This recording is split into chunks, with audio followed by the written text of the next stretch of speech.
নমস্কার, নিউজ 18 বাংলা আপনাদের স্বাগত। আপনাদের সঙ্গে রয়েছি আমি প্রিয়াঙ্কা। ঠিক দুপুর 12টায় এই বুলেটিনের শুরুতে আমরা নজর রাখবো সন্দেশখালীর দিকে। রাজ্যের সপ্তম দফার নির্বাচন শেষ, অর্থাৎ 2024 লোকসভা নির্বাচন পর্ব মিটে গেলেও রক্তাক্ত সন্দেশখালী। কালকে দিনভর সন্দেশখালী খবরের শিরোনামে ছিল। সকাল থেকে দফায় দফায় বিক্ষিপ্ত অশান্তি হয়েছে, কিন্তু ভোট মিটে গেলেও রক্ত ঝরল সন্দেশখালীতে। সেখানে যুযুধান তৃণমূল বনাম আইএসএফ বিজেপি।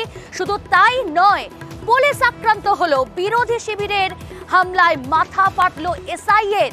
সন্দেশখালীর ঘটনা, এবং সেখানে ভোট মিটে গেলেও কিন্তু ভোটের পরেও রক্ত ঝরলো সন্দেশখালীতে, মাথা ফাটলো এসআইয়ের।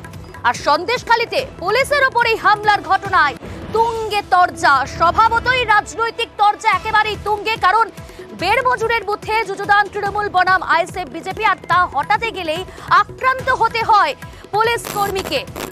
জনমুক্তিতেই অনড় বিজেপি, পাল্টা তোপ দাগল রাজ্যের শাসক দল তৃণমূল কংগ্রেস। যে ভোটটা লুট করে ওখানে জিততো ওরা, সেটা করার চেষ্টা করেছে কিন্তু পারেনি। ওই মহিলারা যারা 6 মাস ধরে আন্দোলন করছেন, তারা যেভাবে প্রতিরোধ করেছেন, এগিয়ে এসে লড়াই করেছেন, পুলিশকেও মাথা নত করতে হচ্ছে, হাত জোড় করতে হয়েছে। এর ফলে তো ওখানকার লোক ভোট দিতে পেরেছে, এবং এই ভোটটা যে পড়েছে, টিএমসি চিন্তায় আছে।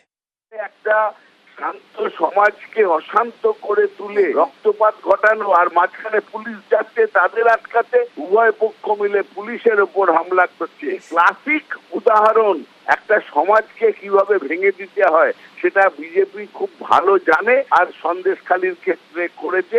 এরা সবাই মিলে একদিন উঠে বিজেপিকে ঠ্যাঙাবে।